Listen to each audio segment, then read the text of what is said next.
오늘 이 시간 우리 함께 리딩 지저스 우리 사도행전 27장, 28장 우리 기본 읽기고요. 핵심 읽기는 사도행전 28장인데요. 제가 요약 내용을 읽어드립니다. 바울과 누가는 배를 타고 이달리아로 출항합니다. 그러나 항해하기에 좋은 계절이 아니어서 배는 지중해의 항구를 전전합니다. 바울은 사람들에게 항해를 늦추자고 권하지만 선장과 선주는 바울의 말을 무시하고 항해를 밀어붙입니다. 결국 유라굴로라는 광풍을 만나 배가 난파됩니다. 그러나 바울은 로마를 향한 하나님의 뜻을 믿었기에 배에 탑승한 모든 사람을 격려합니다. 광풍으로 배는 좌초되었지만 한 사람도 다치지 않고 전부 멜리데 섬에 상륙합니다. 석 달 후 일행은 멜리데 섬에서 배를 얻어 타고 다시 이달리아로 출항하여 로마로 무사히 도착합니다. 로마에서 바울은 가택 연금 상태 중에도 다양한 사람들을 만날 수 있었고 그들에게 복음을 전합니다. 사도행전은 바울이 제국의 심장부인 로마에 도착하여 담대히 복음을 전하는 것으로 마무리됩니다. 우리 오늘 핵심 읽기 우리 사도행전 28장입니다. 1절에서부터 10절까지의 말씀, 또 30절과 31절 이렇게 우리 한 절씩 교독하도록 하겠습니다. 제가 먼저 사도행전 28장 1절 말씀 봉독해 올립니다. 우리가 구조된 후에 안즉 그 섬은 멜리데라 하더라. 비가 오고 날이 참에 원주민들이 우리에게 특별한 동정을 하여 불을 피워 우리를 다 영접하더라. 바울이 나무 한 묶음을 거두어 불에 넣으니 뜨거움으로 말미암아 독사가 나와 그 손을 물고 있는지라. 원주민들이 이 짐승이 그 손에 매달려 있음을 보고 서로 말하되 진실로 이 사람은 살인한 자로다. 바다에서는 구조를 받았으나 공의가 그를 살지 못하게 함이로다 하더니 바울이 그 짐승을 불에 떨어버리매 조금도 상함이 없더라. 그들은 그가 붙든지 혹은 갑자기 쓰러져 죽을 줄로 기다렸다가 오래 기다려도 그에게 아무 이상이 없음을 보고 돌이켜 생각하여 말하되 그를 신이라 하더라. 이 섬에서 가장 높은 사람 부블리오라 하는 이가 그 근처 토지가 있는지라. 그가 우리를 영접하여 사흘이나 친절히 머물게 하더니 부블리오의 부친이 열병과 이질에 걸려 누워있거늘 바울이 들어가서 기도하고 그에게 안수하여 낫게 하며 이러므로 섬 가운데 다른 병든 사람들이 와서 고침을 받고 후한 예로 우리를 대접하고 떠날 때에 우리 쓸 것을 배에 실었더라. 30절 31절 봉독합니다. 바울이 온 이태를 자기 새 집에 머물면서 자기에게 오는 사람을 다 영접하고 하나님의 나라를 전파하며 주 예수 그리스도에 관한 모든 것을 담대하게 거침없이 가르치더라. 아멘. 오늘 사도행전 드디어 마지막 장입니다. 28장 말씀은 사도 바울과 일행들이 죄인 신분이죠. 호송되는 가운데 유라굴로라는 큰 광풍을 만납니다. 그래서 배가 난파돼서 멜리데 섬에 이렇게 상륙한 이후에 겨울 동안 3개월입니다. 3개월 동안 이 멜리데 섬에서 있었던 그런 내용들, 그리고 멜리데 섬에서 이제 로마로 출발해서 도착해서 거기서 복음을 담대하게 거침없이 전했다라는 내용으로 마치는 내용이 기록되어 있어요. 여러분이 잘 아시다시피 사도 바울 일행이 로마로 호송되는 가운데 유라굴로 광풍을 만났죠. 14일 동안이나 바다에서 표류했었어요. 그레데 섬에서 이 멜리데 섬으로 이렇게 도착할 수 있었던 것, 특별히 배가 난파됐는데도 불구하고 276명, 276명이 모두 다 생존해서 다 이 멜리데 섬에 도착한 것은 기적 중에 기적이라 할 수 있겠죠. 첫 번째, 두 번째 전도 여행도 물론 어려웠지만 이 세 번째 전도 여행은 사도 바울에게 너무 큰 어려움이 있었습니다. 생명의 위협이 있었고 유대인들이 이 사도 바울을 죽이려고 혈안이 되어 있었고 또 로마 정치가들이 다 유대인들에게 이것을 다 떠넘김으로 인해서 더 유대인들이 사도 바울을 죽이려고 한 그런 일들이 벌어지게 되었고 또 유라굴로라는 큰 광풍을 만나게 되었고 이 자연재해를 계속 이렇게 맞닥뜨리게 되었죠. 하지만 사도 바울이 복음을 전하려고 하는 그 상황은 막지 못했던 것이죠. 그 어느 것도 로마에서 사도 바울이 복음을 전하려고 했던 것을 막을 수가 없던 것입니다. 우리 모두는 이 사도행전의 말씀 통해서 또 사도 바울의 이런 행적들을 통해서 많은 은혜를 받고 도전을 받습니다. 그렇지만 더 중요한 것은 이 위대한 이 복음 사역을 주도하셨던 성령 하나님께서 지금 이 시간도 하나님이 통치하시는 하나님 나라 백성들이 이 땅 가운데 복음의 삶을 살고 또 복음을 전하려고 할 때 사도행전에서 일어난 동일한 그런 일들로 역사하시며 하나님의 사도행전에 저와 여러분들을 초대하고 계신다는 사실입니다. 어떠한 상황에서도 결코 실패하지 않는 하나님의 구원의 계획, 이 하나님 나라의 복음을 전할 때 우리가 꼭 기억해야 될 것이 있는데, 첫 번째로 그것은 무엇인가? 바로 예상을 뛰어넘는 하나님의 계획을 신뢰해야 한다는 것이죠. 뭘 뛰어넘어요? 예상을 뛰어넘어요. 저희들의 생각은 리밋되어 있습니다. 제한적입니다. 하나님 여기까지는 그래도 하실 수 있겠지, 그렇게 제한을 한다는 거죠. 하지만 하나님은 그 이상입니다. 그 예상을 뛰어넘는 분이 바로 하나님이시다라는 것이죠. 사도행전 28장의 단락 구분을 보면 이렇습니다. 1절에서부터 10절까지는 멜리데 섬에서 겨울을 보내는 사도 바울과 276명에 대한 내용이 기록되어 있고, 11절에서 15절은 로마에 드디어 사도 바울이 도착했고요. 16절에서 31절까지는 끊임없이 쉼없이 전달되는 사도 바울의 복음 증거, 예수 그리스도의 복음에 대한 내용이 기록이 되어 있습니다. 1절 말씀은 이렇게 시작합니다. 우리가 구조된 후에 한즉 그 섬은 멜리데라 하더라. 멜리데 섬은 이탈리아 시실리 섬에서 남쪽으로 한 62마일 정도 떨어져 있는 섬이라고 그래요. 62마일 어느 정도인가? 제가 또 구글에서 검색해 봤지 않겠습니까? 열린문 장로교회에서 에나폴리스 정도까지의 거리가 바로 그 거리라고 그래요. 아주 지금도 이 멜리데 섬은 이탈리아의 몰타 섬이라고 불리우는 그런 섬인데, 한국의 제주도의 한 6분의 1 정도, 그 정도 규모가 된다고 그럽니다.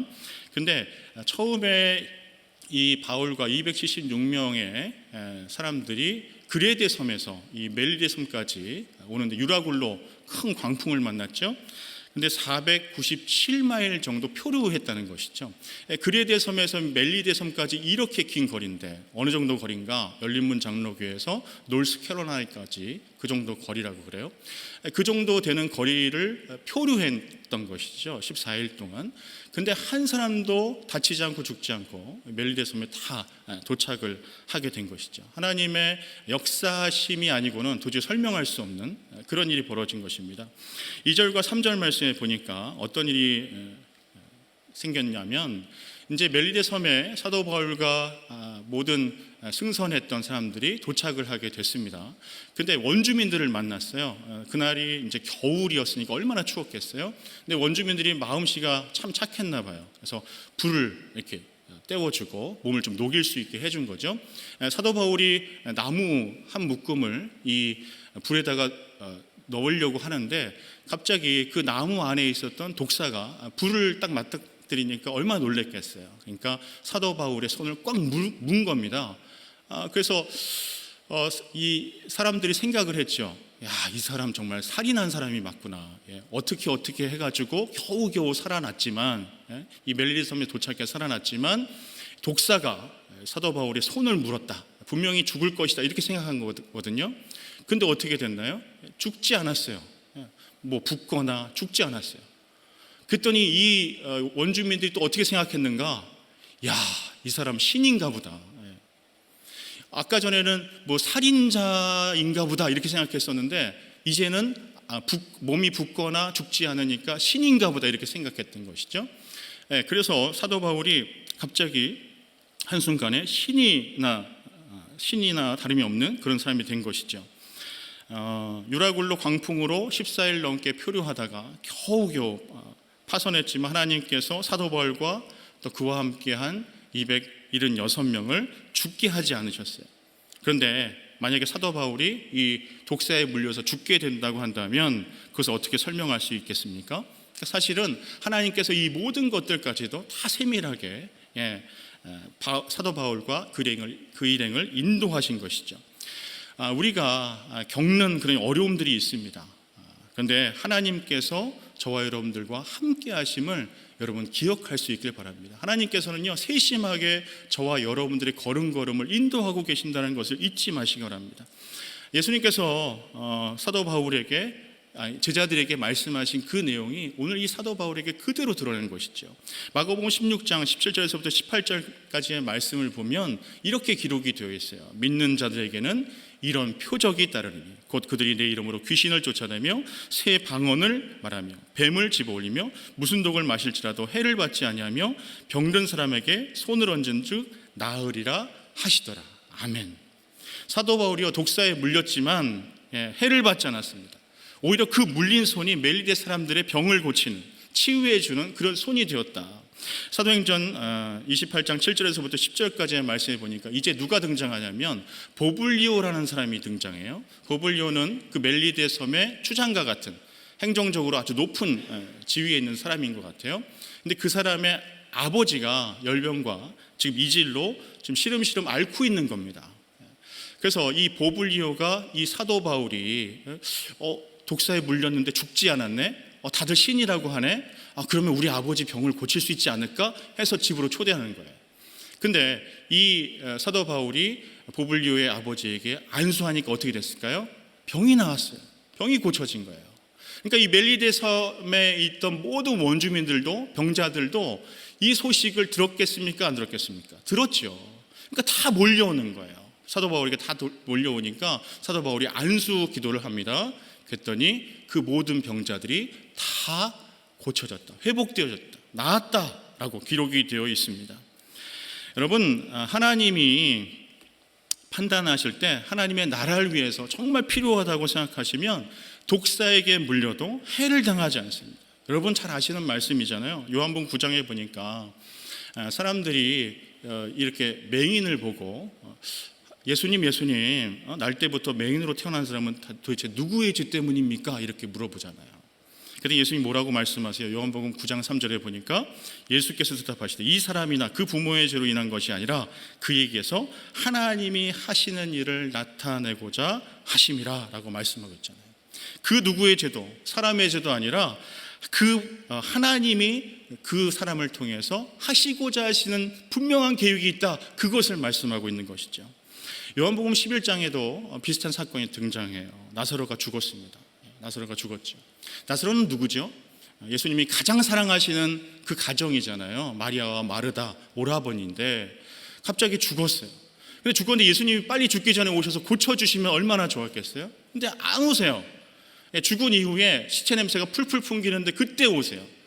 그러면서 예수님께서 그 나사로에게 돌문을 옮겨 놓으라. 그리고 나사로가 나오라. 나사로가 나오잖아요. 살아서 나오잖아요. 왜 예수님 죽일 때는 언제고 또 금방 또 살려주시나 이해할 수 없어요. 왜 그럴까 도대체? 우리에게도 끊임없는 그런 질문들이 있죠. 왜 이런 고통 하나님께서 나한테 주시나? 또 언제 그리냐는 듯이 또 이걸 또 해결해 주시나? 이해할 수 없죠. 근데 요한복음 12장 9절에서부터 11절까지는 이렇게 말씀하세요. 유대인의 큰 무리가 예수께서 여기 계신 줄 알고 오니 이는 예수만 보기 위함이 아니요 죽은 자 가운데서 살리신 나사로도 보려 함이니라.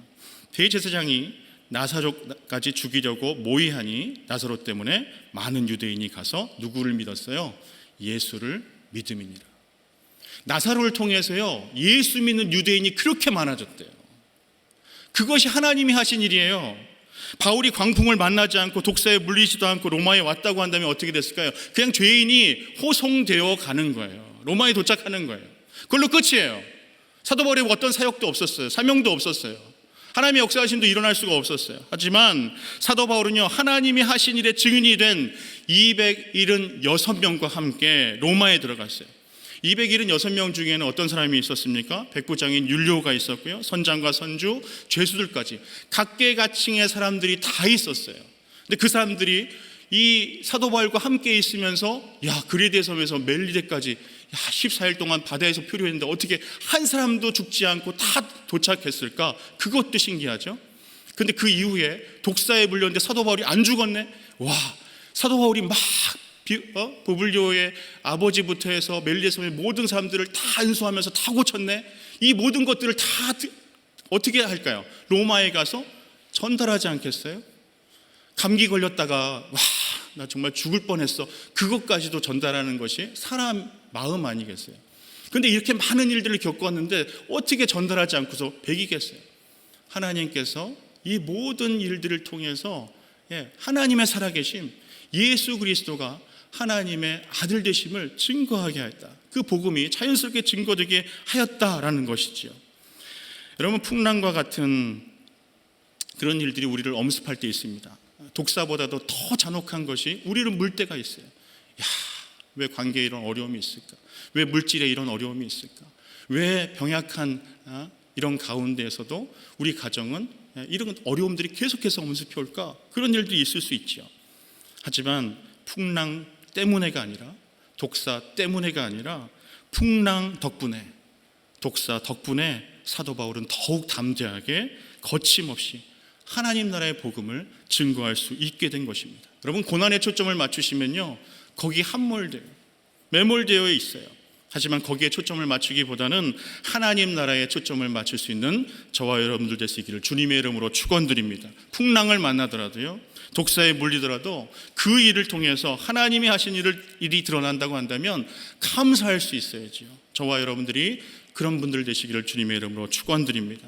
두 번째로요, 하나님 나라 복음의 원리에서 기억해야 될 것이 있어요. 그것은 복음을 전할 때 감사와 담대함을 주시는 은혜를 주신다. 11절에서부터 15절까지의 말씀은 드디어 이 사도 바울이 로마에 도착합니다. 로마에 도착하는데 이제 로마에서 육로로 한 로마까지 124마일이 남은 지점에 어떤 곳이 있냐면 거기에 아비오 광장이라는 곳이 있어요.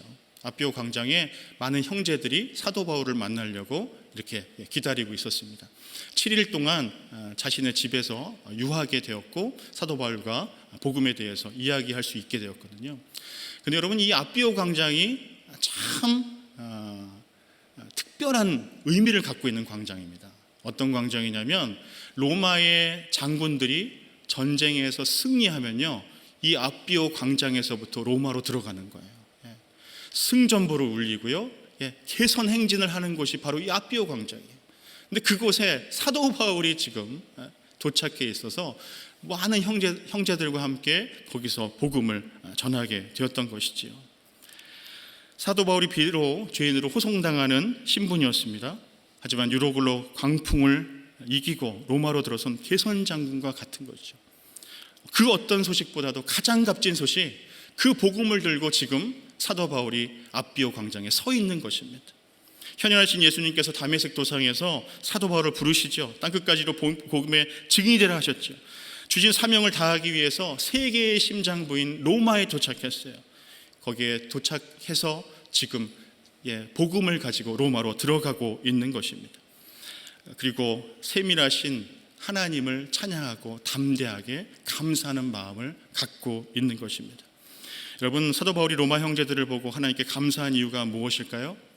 또 담대한 마음을 얻은 이유가 무엇일까요?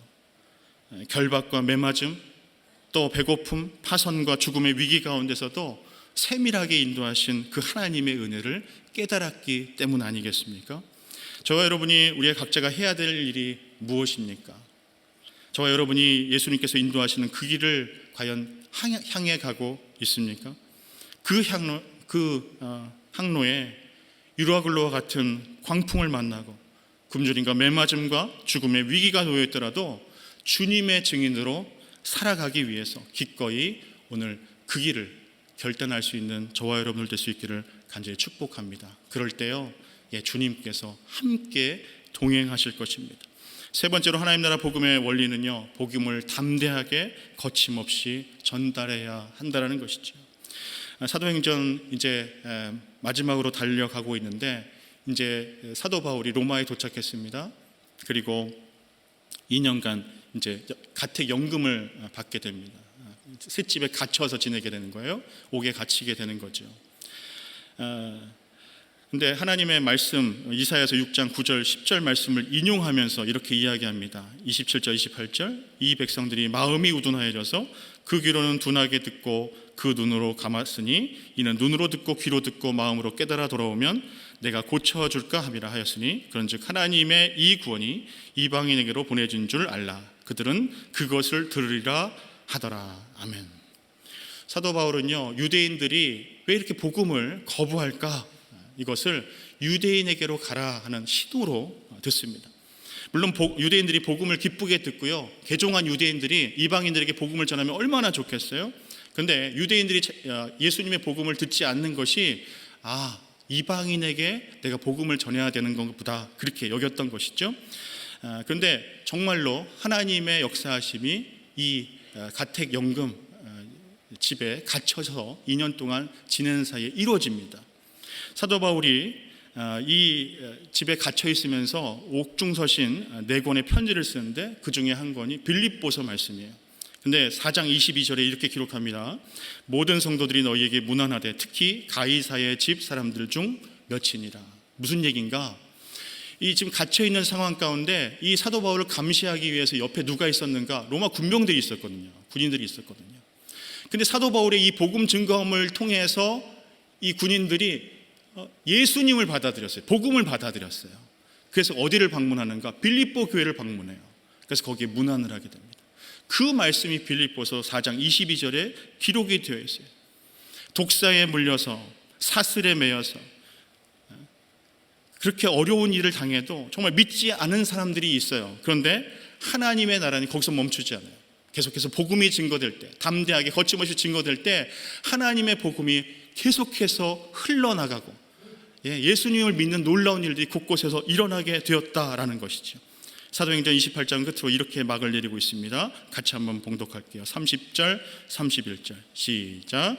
바울이 온 이태를 자기 셋집에 머물면서 자기에게 오는 사람을 다 영접하고 하나님의 나라를 전파하며 주 예수 그리스도에 관한 모든 것을 담대하게 거침없이 가르치더라. 아멘. 사도 바울이 갇혀있는 상황에서도요, 사람들을 다 영접했어요. 시제를 보니까 미완료 동사예요. 끊임없이 어느 순간에 멈추는 것이 아니라 계속해서 영접하는 거예요. 그래서 뭘 했어요? 복음을 전했어요. 담대하게 거침없이 하나님의 복음을 증거했다라고 마지막을 맺고 있는 것입니다. 그렇다면 사도 바울이 하나님 나라를 꿈꾸면서요, 복음을 전할 때 어떻게 이렇게 담대하게 거침없이 전할 수 있었을까? 그 이유가 고린도후서 4장 8절에서부터 10절까지 기록되어 있어요. 제가 봉독해 올립니다. 우리가 사방으로 우겨쌈을 당하여도 쌓이지 아니하며 답답한 일을 당하여도 낙심하지 아니하며 박해를 받아도 버림받지 아니하며 거꾸로 트임을 당하여도 망하지 아니하고 우리가 항상 예수의 죽음을 몸에 짊어짐은 예수의 생명이 또한 우리 몸에 나타나게 하려 함이라. 아멘. 예수님이 십자가에 죽으셨기 때문에 부활하신 예수님의 생명이 다시 나타날 것을 사도 바울은 믿었어요. 그래서요, 사방으로 우겨쌈을 당해도 복음 증거하다가 답답한 일을 당해도 낙심하지 않았고요, 박해를 받아도 버림받지 않았어요. 거꾸로 튀임을 당하여도 망하지 않았어요.